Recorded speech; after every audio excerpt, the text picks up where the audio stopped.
but the hole had developed quickly, which meant that the gloves were poorly constructed and probably not worth mending. She thought maybe she could put them in the rag bag. Then I could get rid of them without really getting rid of them. But her rag bag was already overflowing with better rag material.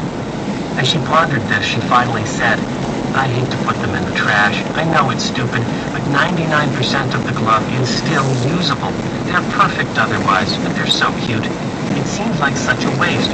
I've read articles about how wasteful the average American is, and here is this perfectly good fabric that I'm wasting."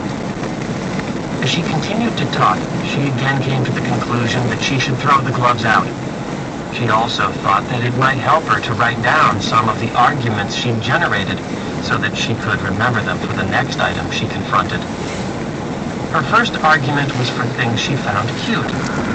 "The argument is that there are other cute things, and I don't need this," she went on. "And if I think I might use it, in reality, I won't." At this point, she became tearful. "And if I think it's wasteful, the answer is that it's not my fault." She began to cry in earnest. Through her sobs, she continued, "I didn't make the gloves crummy, so I'm not being bad. I'm doing the best I can with a bad situation. If they were well made, and I wore them for 2 years, and they were worn out all over, it wouldn't bother me."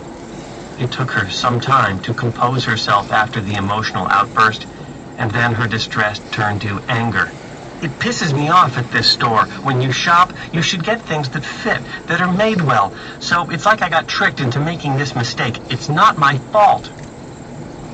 Anita suffered tremendously from a very rigid sense of responsibility and severe perfectionism. She couldn't tolerate mistakes and almost always chose inactivity over the possibility of doing something less than perfectly.